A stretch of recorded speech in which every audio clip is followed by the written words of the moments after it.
Welcome back to another explainer brought to you by Forge College. You successfully survived planning the Solana CLI capstone, so hey, congratulations on that. But right now we're shifting gears and heading back to Ethereum. Today we're going to examine the engineering blueprint of its Finality machine. So let's just pop the hood and dive right in. I want you to think about this for a second. When you hit submit, is your transaction actually permanent right away? Or is it kind of just a temporary handshake agreement, floating out there in the ether just waiting to be voided by some sudden factory defect? Look, as a Web3 engineer, guessing just isn't an option here. We need to know for sure. Here's our agenda for today. First, the consensus machinery. Second, probabilistic versus deterministic. Third, the transaction assembly line. Fourth, calculating your reorg risk. And finally, safety and liveness trade-offs.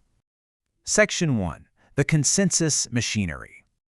Okay, so the very first gear in our machine is the fork choice rule.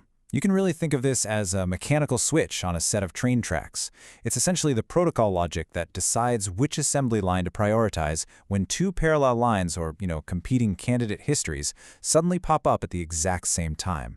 So, how does that switch actually make its decision? Well, the rule calculates the weight of votes and attestations from the network to resolve those competing chains. It gives us a working canonical chain so the network can just keep moving. But, and this is a big but, this only yields probabilistic finality. That means there is still a tiny chance your block gets overtaken by a heavier, competing chain that was secretly grown in some hacker's supervillain layer. Section 2. Probabilistic versus deterministic guarantees. Let's consider probabilistic finality first. It's basically like a handshake agreement that gets stronger as more blocks pile on top of it.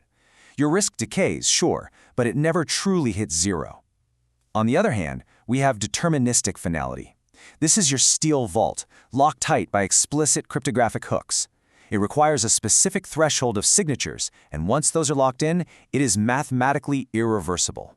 If you look at this engineering spec sheet and compare the mechanisms side by side, probabilistic models really only give you block depth as your observable signal.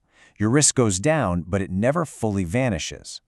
Checkpoint models, however, use a voting threshold to give you a finalized, irreversible checkpoint. And BFT commit models use a multi-phase commit for a hard, deterministic guarantee.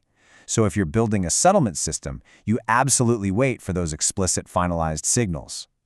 Section 3. The transaction assembly line. How does your actual transaction navigate this whole process? Well, it takes 6 distinct steps. It starts off in the chaotic waiting room of the mempool, gets included in a block proposal, and then triggers chain growth.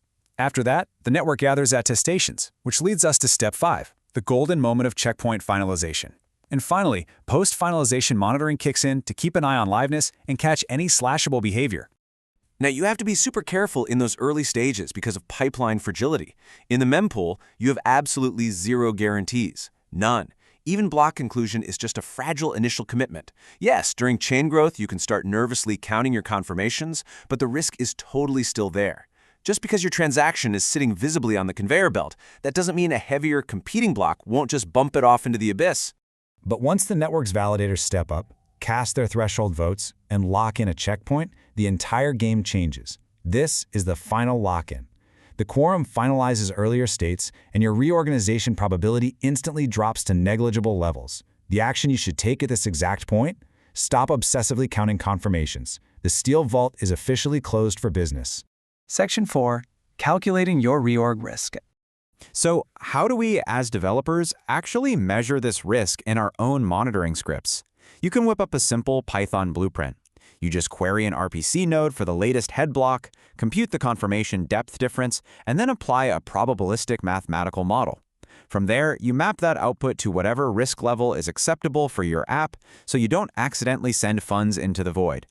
Let's put some real numbers to this. Say P, which is our per block reorg probability, is 0.0005.